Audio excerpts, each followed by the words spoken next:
सभी भारतीयों को नमस्कार। जय भीम।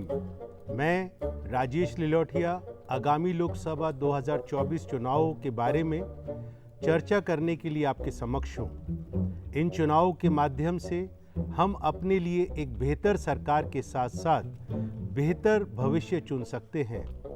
2024 का आम चुनाव मौजूदा भाजपा सरकार के शासन की शैली पर अंकुश लगाने का अवसर प्रस्तुत कर रहा है, जो पिछले 10 वर्षों के अपने शासन द्वारा देश को अंधकार में धकेल चुके हैं। मैं आपसे अपील करता हूं कि आप धर्म, भाषा और जाति से परे समझदारी से चुनाव में वोट कर एक लोकतांत्रिक सरकार स्थापित करें, जो भारत के सभी लोगों के लिए काम करे और समाज में दुष्प्रचार न फैलाए, लोगों को एक दूसरे से न लड़ाए और देश की एकता एवं अखंडता की तरफ काम करते हुए हम सब भारतवासियों को प्रगति की ओर ले जाए। मैं आपको बताना चाहता हूं कि भारतीय राष्ट्रीय कांग्रेस ने अपने चुनाव अभियान को 5 न्याय और इसके तहत 25 गारंटी पर आधारित किया। मैं लोकतांत्रिक शासन के सामाजिक न्याय के परिप्रेक्ष्य में हमेशा मुखर रूप से बोलता रहा हूँ और कांग्रेस पार्टी का जारी किया न्याय घोषणा पत्र हमारे अभियान के आधार के रूप में समानता सुनिश्चित करने के प्रति हमारी प्रतिबद्धता को दर्शाता है। कांग्रेस पिछले 7 दशकों में पिछड़े और उत्पीड़ित वर्गों और जातियों की प्रगति की चैंपियन रही है। जातिगत भेदभाव अभी भी एक वास्तविकता है। SC, ST, OBC, घुमंतु, अर्धघुमंतु और विमुक्त जनजाति के समुदाय के लोग अभी तक बाकी लोगों के बराबर नहीं पहुंच पाए हैं और अभी भी उन्हें पीछे खींचा जा रहा है।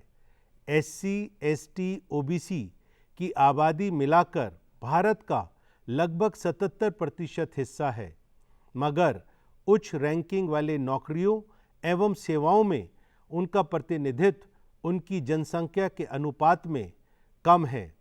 किसी भी प्रगतिशील आधुनिक समाज को जन और जाति के आधार पर होने वाले भेदभावों और असमानताओं को खत्म करने की तरफ प्रयास करना चाहिए, मगर भाजपा की सरकार तो दलितों और आदिवासियों का हाथ पकड़ने के बजाय हाथ काटने की ओर काम कर रही है। जब हम समानता की बात करते हैं तो हमें ये जानना चाहिए कि वर्तमान सरकार सबका साथ सबका विकास के नाम पर देश को क्या दे रही है। धार्मिक अल्पसंख्यकों की शिक्षा का समर्थन करने का दावा करते हुए भाजपा की सरकार ने 20% आबादी के लिए शिक्षा और छात्रवृत्ति के लिए धन में कटौती की है। परिणाम स्वरूप 25 नवंबर 2022 को भाजपा सरकार ने कक्षा 1 से 8 तक अल्पसंख्यकों के लिए प्री मैट्रिक छात्रवृत्ति को आंशिक रूप से बंद कर दिया। भाजपा के इस शासन की तुलना की जाए तो भारतीय राष्ट्रीय कांग्रेस सामाजिक न्याय और समावेशी विकास की चैंपियन रही है। हरित क्रांति, राष्ट्रीय ग्रामीण रोजगार गारंटी अधिनियम, मनरेगा और विभिन्न गरीबी उन्मूलन कार्यक्रमों जैसी पहलों ने लाखों लोगों को गरीबी रेखा से ऊपर उठाने और उनके जीवन की गुणवत्ता में सुधार करने में मदद की है। शिक्षा, स्वास्थ्य देखभाल और हाशिए पर मौजूद समुदायों के सशक्तिकरण पर कांग्रेस का ध्यान एक अधिक समतापूर्ण समाज बनाने में सहायक रहा है। भारतीय राष्ट्रीय कांग्रेस की उपलब्धियां तो काफ़ी रही हैं, मगर किसी भी अन्य राजनीतिक संगठन की तरह कांग्रेस को भी आलोचना और जांच का सामना करना पड़ा है और इन चुनौतियों को स्वीकार कर कांग्रेस पार्टी ने अपने शासन, जवाबदेही और पारदर्शिता में सुधार लाकर विश्व में एक नई ऊंचाई स्थापित की है। इन्हीं प्रयासों को आगे बढ़ाते हुए आगामी लोकसभा चुनाव 2024 में कांग्रेस पार्टी ने न्याय घोषणा पत्र जारी किया है। ये न्याय पत्र बेहद प्रगतिशील विचारों और राहुल गांधी जी की भारत जोड़ो यात्रा एवं भारत जोड़ो न्याय यात्रा के दौरान लोगों द्वारा दिए गए सुझावों को शामिल कर बनाया गया है। समय के अभाव के कारण पूरा न्याय पत्र पढ़ पाना तो मुमकिन नहीं होगा, मगर मैं आपसे आग्रह करूंगा कि कांग्रेस पार्टी का न्याय पत्र या तो इंटरनेट के माध्यम से या अखबार की मदद से जरूर पढ़ें। आप गूगल पर कांग्रेस न्याय घोषणा पत्र 2024 लिखेंगे तो आपको ये घोषणा पत्र मिल जाएगा। मैं आपको कांग्रेस पार्टी के न्याय पत्र से कुछ घोषणाएं पढ़कर सुनाना चाहूँगा। अगर आप कांग्रेस को वोट देकर चुनाव में विजयी बनाते हैं तो कांग्रेस पार्टी राष्ट्रव्यापी आर्थिक, सामाजिक, जाति जनगणना करवाएगी। इसके माध्यम से कांग्रेस जातियों, उपजातियों और उनकी आर्थिक, सामाजिक स्थिति का पता लगाकर उनकी तरक्की के लिए काम करेगी।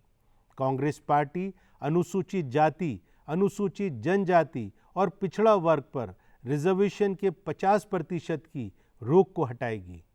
कांग्रेस शिक्षा एवं नौकरी में आर्थिक रूप से कमजोर वर्ग EWS उसको मिलने वाले 10% आरक्षण को बिना किसी भेदभाव के सभी जाति और समुदाय के लिए लागू करेगी।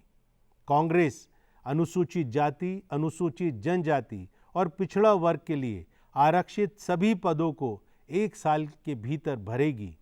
कांग्रेस सरकारी और सार्वजनिक क्षेत्र में संविदा भर्तियों को भरने का काम करेगी और नई भर्तियों को भी निकालेगी।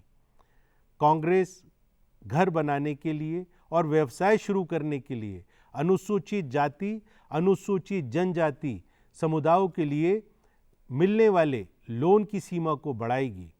कांग्रेस भूमिहीनों को जमीन वितरित करेगी। कांग्रेस अनुसूचित जाति, अनुसूचित जनजाति और पिछड़ा वर्ग के समुदायों के बच्चों को मिलने वाली छात्रवृत्ति में वृद्धि करेगी और साथ ही विदेशों में पढ़ने की मदद करने वाली छात्रवृत्ति की संख्या दुगनी करेगी। कांग्रेस अनुसूचित जाति और अनुसूचित जनजाति समुदाय के छात्रों के लिए आवासीय विद्यालय का हर ब्लॉक तक विस्तार करेगी। कांग्रेस पढ़ाई और चर्चा परिचर्चा को बढ़ावा देने के लिए हर जिले में हम मिलकर अंबेडकर पुस्तकालय व भवन का निर्माण करेंगे। कांग्रेस अनुसूचित जाति, अनुसूचित जनजाति और पिछड़ा वर्ग के छात्रों को प्राइवेट शिक्षा संस्थान में आरक्षण देने के लिए संविधान के अनुच्छेद 15(5) के संदर्भ में एक कानून बनाएगी। कांग्रेस मैला उठाने की कुप्रथा को खत्म करेगी और सभी मैला उठाने वालों को किसी दूसरे कार्य के लिए कुशल बनाकर उन्हें नौकरी प्रदान करेगी।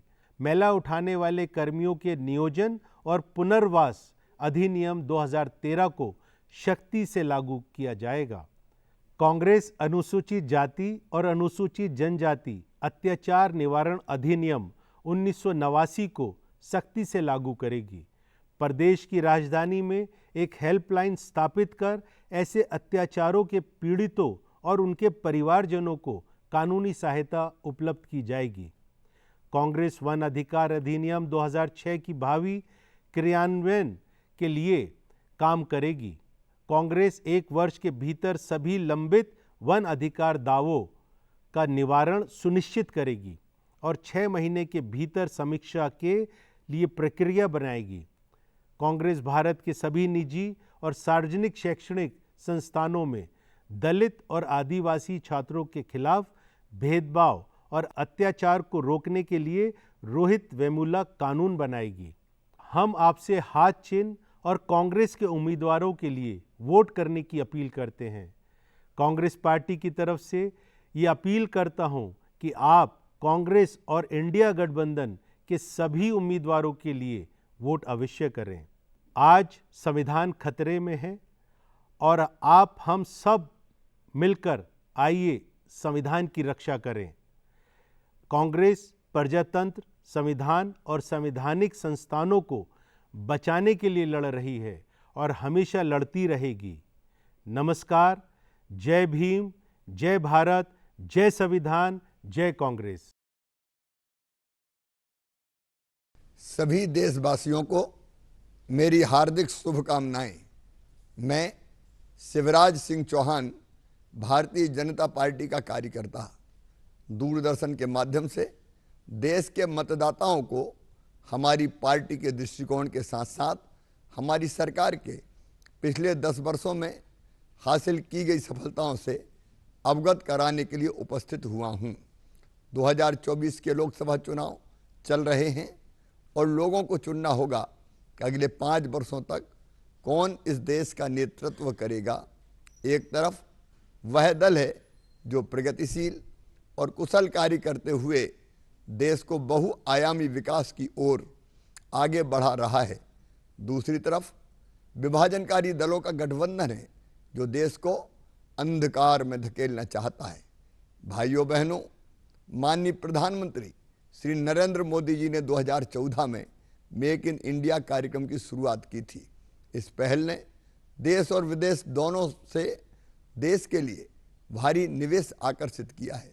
इस पहल से नवाचार और उद्यमता को बढ़ावा मिला है। इस प्रयास का एक मुख्य आकर्षण भारत में एप्पल की विनिर्माण सुविधा की स्थापना रही है। मेक इन इंडिया का प्रभाव बड़े नामों और बहुराष्ट्रीय निगमों तक सीमित नहीं है। मेक इन इंडिया ने छोटे एवं मध्यम उद्यमों के लिए भी अवसर पैदा किए हैं। मित्रों, ध्यान रहे, पूर्ववर्ती सरकारों ने छोटे और मध्यम उद्यमों को अनदेखा किया था, जिससे उद्यम आगे नहीं बढ़ पाए। लेकिन मोदी सरकार के मेक इन इंडिया कार्यक्रम के कारण वर्ष 2023 के मात्र 9 महीनों में भारत के इलेक्ट्रॉनिक्स सेक्टर के निर्यात में 22.24% तक बढ़ोतरी हुई है। भारत का मोबाइल फ़ोन निर्यात 92,000 करोड़ रुपया हो गया है, जो वैश्विक इलेक्ट्रॉनिक्स बाजार में भारत की बढ़ती ताकत को दर्शाता है। प्यारे देशवासियों, मोदी सरकार ने वर्ष 2021 में $10 बिलियन की सेमीकंडक्टर उत्पादन लिंक्ड प्रोत्साहन योजना को मंजूरी दी थी। इस योजना में भाजपा सरकार ने लगभग 2 लाख करोड़ रुपए का निवेश किया है। इस कदम ने देश में मोबाइल फ़ोन और ऑटोमोबाइल उत्पादन को तेज गति दी है। पूर्व की सरकारों में जहां अधिकतम चीज़ें बाहर से आती थीं, अब वही मोदी सरकार में भारत में मोबाइल फ़ोन और वाहनों का निर्माण होने लगा है। मित्रों, आज भारत विनिर्माण क्षेत्र में एक अग्रणी देश के रूप में खड़ा है। इस दूरदर्शी पहल का उद्देश्य न केवल एक विनिर्माण महाशक्ति के रूप में भारत को आगे बढ़ाना है, बल्कि यह भी सुनिश्चित करना है कि इस परिवर्तनकारी विकास से हर आम भारतीय को लाभ हो। इसका परिणाम ये हुआ कि भारत के विनिर्माण क्षेत्र में अभूतपूर्व वृद्धि देखी गई है। युवाओं के लिए अवसर सृजित हुए और देश के नवाचार को बढ़ावा मिला। मित्रों, आपको याद रखना है, आज से 10 वर्ष पहले की देश की तस्वीर बिल्कुल अलग थी। देश तकनीक के लिए दूसरे देशों पर निर्भर रहता था और हमारे युवाओं के हुनर का सही उपयोग नहीं हो पाता था। मेरे भाइयों बहनों, मोदी सरकार की कुशल नीतियों के कारण आज वैश्विक बहुराष्ट्रीय कंपनियां भारत में बड़ा निवेश कर रही हैं। इससे निर्यात में उल्लेखनीय वृद्धि हुई है और अब भारत का निर्यात $770 अरब के रिकॉर्ड स्तर पर पहुंच गया है। प्रोडक्शन लिंक्ड इंसेंटिव योजना के परिणाम स्वरूप देश में सीधे 6,80,000 से अधिक नई नौकरियों का सृजन हुआ है। आपको याद है ना, आज से 10 साल पहले भारतीय उद्यमियों को बिजनेस शुरू करने में कितनी दिक्कतों का सामना करना पड़ता था, लेकिन मोदी सरकार ने नीतियों में सुधार कर बिजनेस शुरू करने की प्रक्रिया को आसान बना दिया है, जो व्यवसाय शुरू करने से लेकर दिवालियापन के समाधान तक सभी चरणों को सुविधाजनक बनाता है। मोदी सरकार ने सत्ता में आने के बाद जीएसटी लागू किया, जो आज़ादी के बाद देश का सबसे महत्वपूर्ण टैक्स सुधार है। साथियों, मोदी सरकार के सशक्त नेतृत्व में भारत विश्व आर्थिक मंच की वैश्विक प्रतिस्पर्धात्मक रिपोर्ट GCR में 40वें स्थान पर पहुंच गया है। इसमें ध्यान देने की बात यह है कि भारत 60 के दशक के बाद पहली बार शीर्ष 40 पे पहुंचा है, यानी 60 के दशक के बाद की सरकारों में भारत कभी इस रिपोर्ट में सुधार नहीं कर पाया। मित्रों, आपको ध्यान रखना होगा कि मोदी सरकार की दूरदर्शी नेतृत्व में भारत 2014 में मात्र 2 कारखानों से छलांग लगाकर वैश्विक स्तर पर दूसरा सबसे बड़ा मोबाइल फ़ोन उत्पादक बन गया है। देश का मोबाइल फ़ोन उत्पादन 2014 में लगभग 6 करोड़ से बढ़कर 2021 में 32 करोड़ तक पहुंच गया है। इसके अलावा भारत का मोबाइल हैंडसेट निर्यात 2014 में 1566 करोड़ रुपए से बढ़कर 2021 में 35,696 करोड़ रुपए तक पहुंच गया है। मित्रों, विश्व बैंक के लॉजिस्टिक परफॉर्मेंस इंडेक्स 2023 में भारत 139 देशों में से 38वें स्थान पर आ गया है। यह उल्लेखनीय उपलब्धि न केवल भारत की बेहतर लॉजिस्टिक्स दक्षता को दर्शाती है, बल्कि 2030 तक शीर्ष 25 रैंकिंग तक पहुंचने के लक्ष्य के लिए एक ठोस नींव भी तैयार करती है। 2020 में मोदी सरकार ने सकारात्मक स्वदेशीकरण सूची की शुरुआत की थी, जिसमें विशेष रूप से हथियार निर्माण क्षेत्र में देश को आत्मनिर्भर बनाने पर जोर दिया गया था। आपको याद होगा कि कुछ ही वर्ष पहले आए दिन देश में आतंकवादी हमले हो जाते थे और सरकार हाथ पर हाथ रखकर लोगों को मरता देखती रहती थी। आतंकवादियों के हौसले बुलंद थे क्योंकि देश कमजोर नेताओं के हाथ में था जो निर्णय लेने और देश की रक्षा को मजबूत बनाने में अक्षम थे। लेकिन मोदी सरकार ने रक्षा के क्षेत्र में आत्मनिर्भरता पर जोर देकर न सिर्फ विश्व पर से अपनी रक्षा के लिए निर्भरता घटाई है, बल्कि दुश्मनों को ये संदेश भी दिया है कि आज भारत अपनी सुरक्षा के लिए खुद हथियार बनाने में भी सक्षम है और ज़रूरत पड़ने पर हथियार उठाने में भी। मित्रों, आज भारत की जीडीपी में 13% हिस्सा लॉजिस्टिक्स क्षेत्र का है। आपको जानकर हैरानी होगी कि विकसित देशों की जीडीपी में लॉजिस्टिक क्षेत्र का मात्र 8% हिस्सा है। प्रधानमंत्री मोदी जी ने अपने दूरदर्शी नेतृत्व के तहत सड़कों, रेलवे, बंदरगाहों और पुलों को और आधुनिक बनाने के लिए इंफ्रास्ट्रक्चर को बेहतर करने की पहल की है। इसके अलावा मोदी सरकार की राष्ट्रीय रसद नीति 2022 भारत के व्यापार परिदृश्य को बदलने के लिए एक गेम चेंजर के रूप में उभरी है। ये नीति लॉजिस्टिक्स दक्षता में उल्लेखनीय सुधार लेकर आई है और मंत्रालयों के बीच में भी सहयोग स्थापित किया है। मित्रों, 2030 तक इस नीति का लक्ष्य लॉजिस्टिक्स लागत को वैश्विक मानकों के अनुरूप कम करना और लॉजिस्टिक्स प्रदर्शन सूचकांक रैंकिंग में सुधार करना है।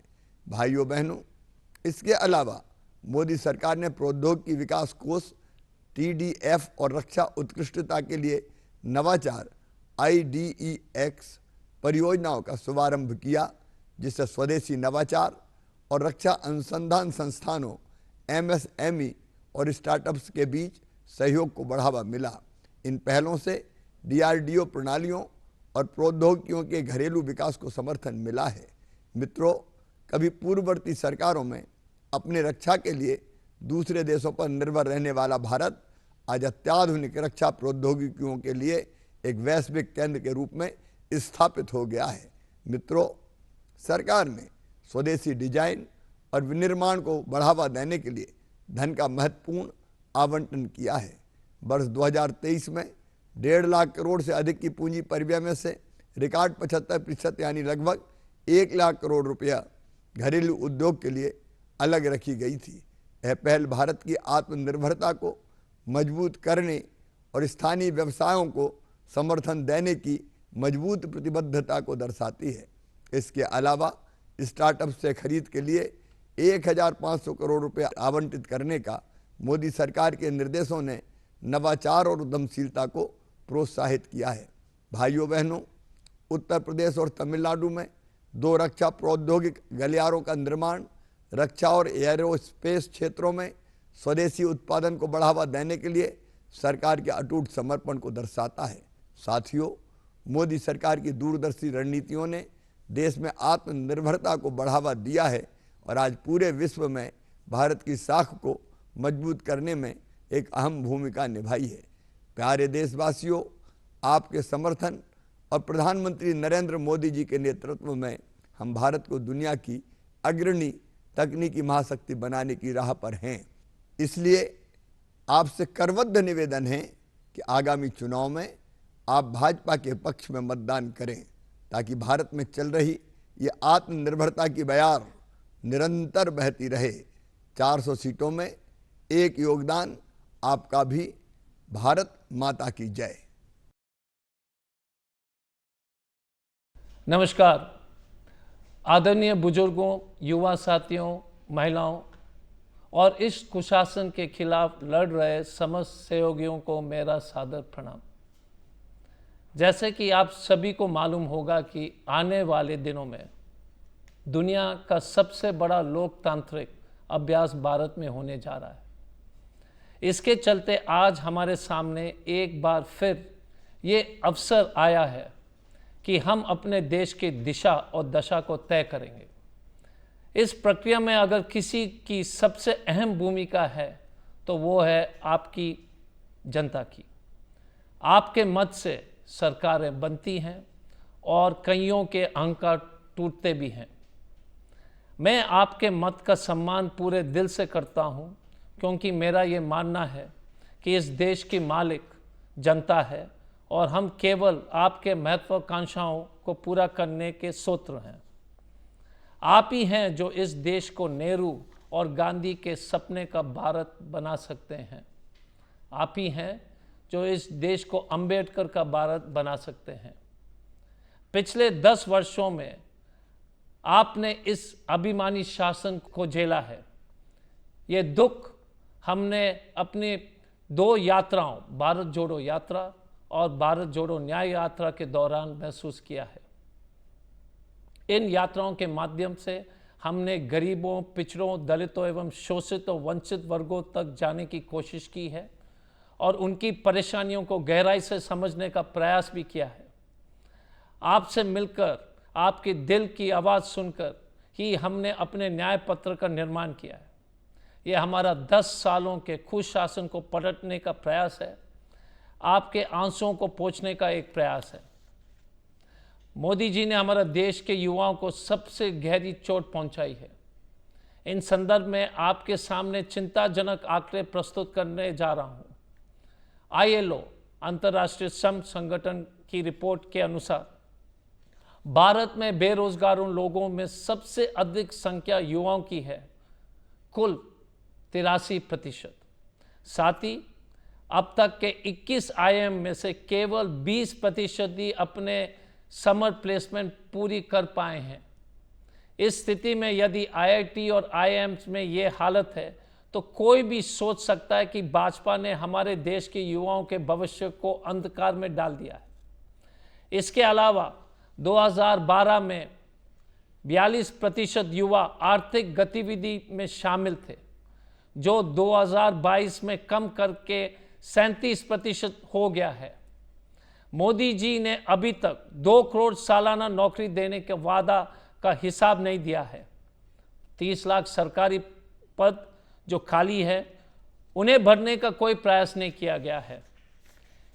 उनकी एकमात्र दर्शन है जुमला फेंको और तमाशा देखो। कांग्रेस पार्टी वर्तमान समय में भारत के युवा कार्य बल की महत्वपूर्ण क्षमता को भली भांति पहचानती है। अगर इस युवा बल को मूल्यवान प्रशिक्षण और रोजगार के अवसर प्रदान किए जाएंगे तो भारत की अर्थव्यवस्था अत्यंत मजबूत हो सकती है। इस दिशा में एक कदम के रूप में हमारे युवा न्याय स्तंभ सभी शिक्षित युवकों को उनकी पढ़ाई के तुरंत बाद एक पूर्ण पेड अप्रेंटिसशिप प्रदान करने का वादा करते हैं। इस कानून के तहत हर अप्रेंटिस को 1 लाख रुपए प्रति वर्ष का वेतन दिया जाएगा, जो नियोक्ता कंपनी और सरकार द्वारा समान रूप से वहन किया जाएगा। ये कानून युवाओं को कौशल प्रदान करेगा और उनके भविष्य को एक सही दिशा में ले जाएगा। उनकी रोजगार क्षमता बढ़ाएंगे और कक्षा की शिक्षा को प्रैक्टिकल सेटिंग में लागू करने का अवसर देगा। इसके अलावा हमारे नौकरी परीक्षाओं के पेपर लीक होने के मामला को निपटारा करने के लिए फास्ट ट्रैक अदालतों का गठन करेंगे और पीड़ितों को आर्थिक मुआवजा प्रदान करेंगे। साथ ही साथ सरकार बनते ही हम केंद्र सरकार में विभिन्न स्तरों पर लगभग 30 लाख रिक्त पद को भरेंगे। युवा के साथ ही इस देश के पालनहार हमारे अन्नदाताओं को भी इस संकट का सामना करना पड़ा है। क्या प्रधानमंत्री 750 से अधिक किसानों की मौत का इंतजार कर रहे थे? जब 1.5 साल से अधिक समय तक किसान अपनी बातें आप तक पहुंचाने की कोशिश कर रहे थे तो उनकी ओर मुड़कर भी नहीं देखा। अभी भी हमारे गरीब किसानों सड़कों पर अपने हक के लिए लड़ रहे हैं। अपनी यात्राओं के दौरान राहुल जी छत्तीसगढ़, बिहार और मध्य प्रदेश के किसानों से मिले, उनकी परेशानी को सुना और उनकी मांगों को समझा। आपकी उम्मीदों और महत्वाकांक्षाओं को ध्यान में रखते हुए हमने किसानों के हित के लिए अपना घोषणा पत्र में प्रावधान रखे हैं। जैसे हमने स्वामीनाथन आयोग के सिफारिश के अनुसार सरकार द्वारा घोषित एमएसपी को कानून गारंटी देने का वादा करते हैं। इसके अलावा कृषि लागत और मूल्य आयोग को वैधानिक निकाय बनाया जाएगा। साथ ही साथ खरीद केंद्रों और एपीएमसी पर किसान विक्रेता को देय न्यूनतम समर्थन मूल्य सीधे किसानों के बैंक खाते में डिजिटल रूप से जमा किया जाएगा। कर्ज से त्रस्त किसानों के लिए कांग्रेस कृषि वित्त पर एक स्थायी आयोग नियुक्त करेगी जो समय समय पर कृषि ऋण की सीमा और ऋण राहत की आवश्यकताओं पर रिपोर्ट देगा। इसके साथ फसल बीमा को खेत और किसान के अनुरूप बनाया जाएगा। किसान से बीमा राशि के अनुसार प्रीमियम लिया जाएगा और सभी दावों का निपटारा 30 दिन के भीतर ही किया जाएगा। आप सभी को तो मालूम ही होगा कि कांग्रेस ही ऐसी पार्टी है जिसने किसानों और खेतिहर मजदूरों को संकट काल की पुकार पर ध्यान दिया है।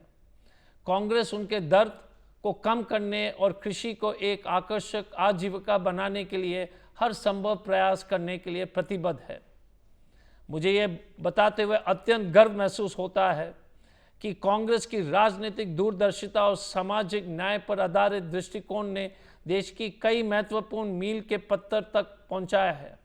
गरीबी हटाओ, सर्व शिक्षा अभियान, राजीव आवास योजना, राष्ट्रीय शहरी आजीविका मिशन आदि जैसे प्रमुख पहलों के गरीबी, शिक्षा और स्वास्थ्य में महत्वपूर्ण सुधार किए हैं। कांग्रेस ने हमेशा गांधीवादी मूल्य पर चलते हुए समाज के कमजोर वर्गों, दलितों, आदिवासियों, महिलाओं, अल्पसंख्यकों और वंचित के उत्थान पर जोर दिया है। कांग्रेस वचन देने के साथ संवाद की प्रकृति में भी प्रख्यात है। आखिर में मैं कहना चाहूँगा कि खोखले भाषणों से, अधूरे वादों से, बेहिसाब झूठों से देश नहीं चलता। देश चलता है तो जनता से, उनकी आवाज़ सुनने से, उनकी उम्मीदों को पूरा करने से। हमारी पार्टी का उद्देश्य लोगों की भावनाओं, ज़रूरतों को समझना और उनकी उम्मीदों पर खरा उतरना है। एक सुसंगत, शिक्षित, न्यायप्रिय और जन कल्याणकारी समाज के लिए कांग्रेस पार्टी जो कर सकती है वो कोई अन्य पार्टी नहीं कर सकती है।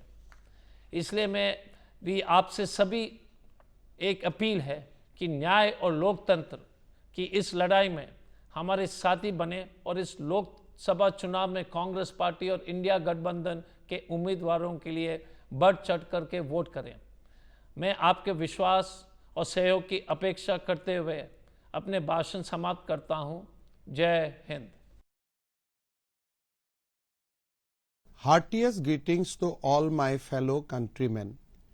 As a Karyakarta of the Bharatiya Janata Party, I stand before you today to share our party's vision for the future of our beloved nation.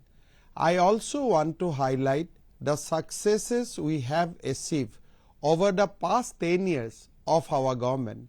In the ongoing general election of 2024, it is crucial for every citizen to consider the path they want our country to take. We have made remarkable progress over the past decades under the leadership of Prime Minister Shri Narendra Modi, reviving our heritage and bringing about a new era of prosperity. As we approach this significant moment, let us remember that we have a choice to make between progress and regression between light and darkness. Respected citizens, in the past decade, India's journey has been extraordinary. From being labeled as part of the fragile five, we have emerged as the fifth largest global economy. We are on track to claim the third positions by 2027. Over the past decade, our GDP growth rate has surpassed previous records, averaging around 7% to 8% and even reaching 8.4% in October-December period. Initiatives like Pradhan Mantri Jan Dhan Yojana have benefited over 50 crore people. 55% of these accounts belongs to the women. Under the Swachh Bharat Abhijan to improve sanitation, over 12 crore toilets have been built nationwide. From 7 aims over a period of 70 years post-independence, we have now expanded to 23 aims across the nation. Under the mantra of Sabka Saath, Sabka Vikas, the BJP government has implemented welfare programs reaching every citizen regardless of religion, caste or class.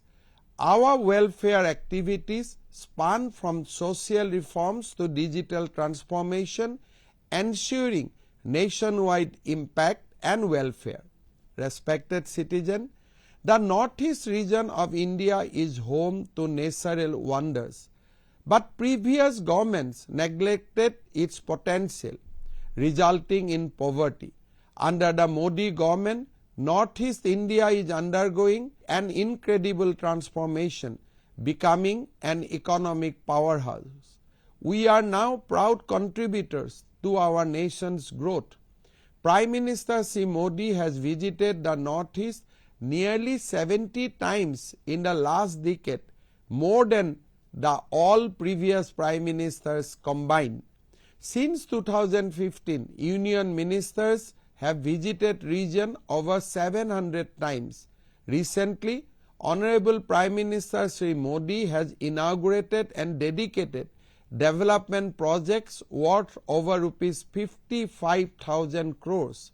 He also unveiled the Sela Tunnel and launched the Unnati scheme valued at around rupees 10,000 crores. This progress stands in contrast to the inertia of the Congress rule. To ensure development in the northeastern region, it has been decided that a union minister will visit each state every 15 days. This way, we aim to ensure effective implementation of schemes. Fellow citizens, in the leadership of Sri Atal Bihari Vajpayee, the northeastern region gained significant attention. Initiatives were taken for establishing a separate ministry and a non-lapsable pool of funds. Under Prime Minister Sri Narendra Modi, this momentum has continued with improvement in road, rail and air connectivity. Recognizing the importance of bamboo for the northeast, the Modi government reclassified bamboo from tree to grass.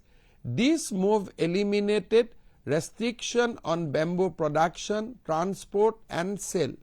As a result, farmers are earning high income, promoting bamboo plantation and bamboo products.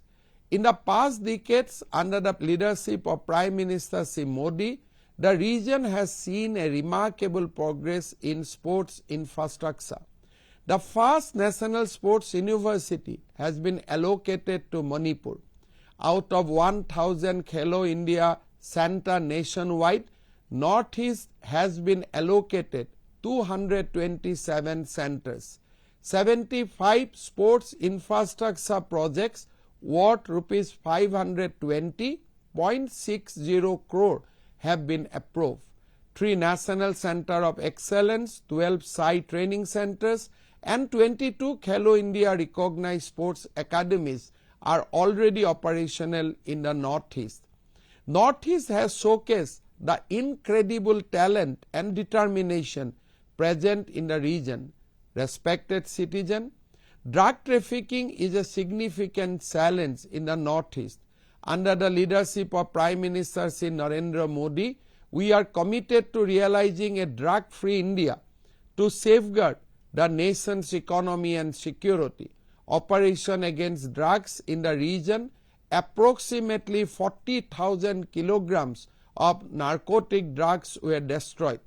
During the Azadi Ki Amrit Mahotsav, over 1.5 lakh kilograms of drugs have been destroyed against a target of 75,000 kilograms. The registered cases related to narcotics are increased by 152% between 2014 to 2022 compared to 2006 and 2013. In the same comparison, arrests have been increased by 260%. Under the Modi government, we are making strides in ensuring a safer and healthier future for our region. Connectivity in the region has gained huge importance during the Modi government. The Astalakshmi states of Northeast have their own inherent potential in agro-horticulture, organic farming, textile, tourism and more. The HERA model of development focusing on highways, information ways, railways and airways underscores inclusive growth in the region. Airports and 64 air roads have been operationalized under the UDAN schemes. Currently, there are 17 operational airports in the region.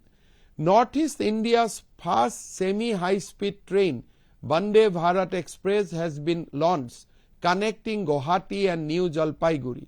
It covers 411 km in 5 hours and 30 minutes. After 100 years of fast railway station, Nagaland has got its second railway station along the Dhansiri-Sukhumvit railway line. Passenger train service introduced from Sukhumvit railway station in Nagaland to Naharlagun railway station in Arunachal Pradesh. Agartala-Jiribam, Agartala Jan Shatabdi train fulfill a demand of the people of Manipur, Tripura and South Assam. 19 railway projects fully or partly located in the northeastern states, covering a total length of 1,909 km and project cost of rupees 81,941 crore are in various stages of planning, approval or execution. The Ministry of Road Transport and Highways has developed 4,950 km of national highway network in the region at a cost of rupees 41,459 crore. Additionally, under the Northeast Special Infrastructure Development Scheme and Northeast Road Sector Development Scheme, the Ministry of Development of Northeastern Region has sanctioned 77 road projects totaling rupees 3,372 crore. Also, over 200 projects totaling rupees 1.25 lakh crore have been identified for implementation over the next 5 years under the National Ropeways Development Program known as Parvatmala Pariyojana. Northeast India is set to emerge as a key player in India's trade network with Southeast Asia with the completion of the India-Myanmar-Thailand trilateral highway. This connectivity will unlock new markets and bring significant benefits to the region. Efforts have been made to ensure equitable resource distribution among all states in the region. Under the leadership of Prime Minister Shri Modi, Northeast is now poised to emerge as a significant contributor to the country's economy and cultural tapestry. Fellow citizens, we urge all of you to continue making your contribution to uncover the treasures that India has to offer. Let us come together to support Modi ji in his goal to bring India back to its pinnacle. We urge our beloved citizen to come forward and press the lotus symbol to support Modi ji's vision. I reaffirm our dedication to the youths and every citizen of Northeast. The aspiration of the 140 crore strong Modi ka parivar will be realized in our third term. 67 सीटों में एक योगदान आपका भी। जय हिंद। देश की 140 करोड़ जनता को मेरी राम राम। हमारे देश में लोकतंत्र में चुनाव में भागीदारी बहुत महत्वपूर्ण है। लोकतंत्र में चल रहे इस चुनाव के इस महा उत्सव के बीच आदरणीय प्रधानमंत्री श्री नरेंद्र मोदी जी के नेतृत्व में जनता के लिए किए गए कल्याणकारी कार्य आपके साथ साझा करने के लिए उपस्थित हुआ हूँ। मित्रों, गत 10 वर्षों में आदरणीय प्रधानमंत्री श्री नरेंद्र मोदी जी ने भारत को अपना घर और प्रत्येक भारतवासी को अपना परिवारजन मानते हुए देश में विकास का एक नया अध्याय लिखा है। मोदी जी के नेतृत्व में 10 वर्षों में देश एक बड़े परिवर्तन का साक्षी बना है। भारत आज विश्व की 5वीं सबसे बड़ी अर्थव्यवस्था बना है। पिछले एक दशक में देश के कृषि उत्पादन में रिकॉर्ड वृद्धि हुई है। भारत के आधारभूत ढांचे को विश्व स्तरीय निर्माण किया जा रहा है। मिशन चंद्रयान और मिशन आदित्य के माध्यम से देश ने अपनी अंतरिक्ष शक्ति का लोहा मनवाया है। आर्टिकल 370 को समाप्त कर जम्मू कश्मीर को भारत का अभिन्न अंग बनाने का काम हुआ है। आज भारत का गरीब, युवा, अन्नदाता और नारी मोदी जी की नीतियों के केंद्र में है। आवास, राशन, बिजली, पीने का पानी जैसी योजनाएं गरीब वर्ग तक पहुंचने लगी हैं। 51 करोड़ से अधिक जनधन खाता खोलकर वित्तीय समावेशन का एक कीर्तिमान मोदी जी के नेतृत्व में बनाया गया है। युवाओं को कौशल प्रशिक्षण प्रदान कर हुनरमंद बनाया गया है और उनके लिए रोजगार के अनेक अवसर निर्मित हुए हैं। वर्ष 2023 में ही 1 लाख स्टार्टअप पंजीकृत हुए। आज देश में यूनिकॉर्न स्टार्टअप की संख्या भी 100 से अधिक हो चुकी है। देश के अन्नदाता की आय में भी वृद्धि दर्ज हुई है। किसान सम्मान निधि के तहत प्रतिवर्ष किसानों को 6,000 रुपये की प्रत्यक्ष सहायता प्रदान की जा रही है। आज कृषि क्षेत्र में देश न केवल आत्मनिर्भर बन चुका है, अपितु अन्य देशों को निर्यात भी किया जाने लगा है। नारी शक्ति वंदन अधिनियम पारित कर देश की संसद में महिलाओं के लिए 33% आरक्षण सुनिश्चित हुआ है। मोदी सरकार ने 85 लाख से अधिक महिला एसएचजी स्वयं सहायता समूहों से जोड़कर लगभग 9 करोड़ महिलाओं को सशक्त बनाने का कार्य किया है। कांग्रेस शासन में आम हो चुके आतंकी हमले को आज पूरे तरीके से नेस्तनाबूद किए देश के लिए सुरक्षा और समृद्धि दोनों सुनिश्चित की हैं। विषम परिस्थितियों में भी मोदी जी ने राष्ट्र सेवा सर्वप्रथम के सिद्धांत को सर्वोपरि रखा है। दिन रात देश की सेवा करते हुए मोदी जी ने राष्ट्र के चहुमुखी विकास के लिए अनेक जन कल्याणकारी योजनाओं को लागू किया है। 2014 में अपनी सरकार को गरीबों के लिए समर्पित करने वाले मोदी जी ने 10 वर्षों में 25 करोड़ लोगों को बहुआयामी गरीबी से बाहर निकाला है। मोदी सरकार द्वारा संचालित जन कल्याणकारी योजनाओं से देश के करोड़ों गरीब, वंचित, शोषित एवं पीड़ित समाज के लोगों को सीधा लाभ मिल रहा है। देश में एक कालखंड ऐसा भी था जब कांग्रेस ने जाति और धर्म के आधार पर न केवल लोगों को बांटा, कुछ अन्य पार्टियां भी केवल जाति, धर्म और क्षेत्र के आधार पर योजनाओं का आवंटन करती थी। लेकिन मोदी सरकार ने कश्मीर से कन्याकुमारी, कच्छ से कामाख्या तक हर वर्ग के लिए सबका साथ, सबका विकास के भाव से काम किया है। मोदी जी ने न्याय, संप्रभुता, समता और बंधुत्व की भावना को नए भारत के निर्माण का आधार स्तंभ बनाया है। एक समय था जब कांग्रेस के बड़े नेता ने कहा, अगर 100 पैसे भेजते थे तो जनता के पास मात्र 15 पैसे ही पहुंच पाते थे और बीच का 85 पैसे बिचौलिए खा जाते थे। आज स्थिति ये है, करोड़ों लोगों तक डीबीटी यानी डायरेक्ट बैंक ट्रांसफ़र के जरिए पैसा पहुंचाया जा रहा है। डीबीटी के जरिए मोदी सरकार ने अभी तक 34 लाख करोड़ से ज़्यादा सीधे पैसे लाभार्थियों को पहुंचाए हैं और इनमें अधिकतर लाभार्थी महिलाएं हैं। देश में विकास की लहर दौड़ रही है। वहीं दूसरी तरफ कांग्रेस द्वारा उपेक्षित किए गए विरासत को भी उचित सम्मान मिल रहा है। मोदी सरकार विकास भी और विरासत भी के मंत्र को आत्मसात करते हुए चल रही है। आज एक और हमारे तीर्थों का विकास हो रहा है तो दूसरी ओर शहरों में हाईटेक इंफ्रास्ट्रक्चर भी तैयार हो रहा है।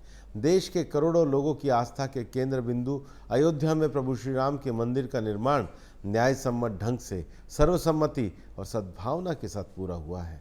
आज करोड़ों श्रद्धालु अयोध्या में रामलला के दर्शन के लिए रोज जा रहे हैं।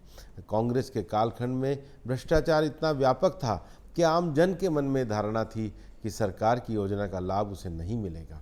हर लाभार्थी के लाभ का बड़ा हिस्सा कांग्रेस राज में बिचौलियों की भेंट चढ़ जाता था।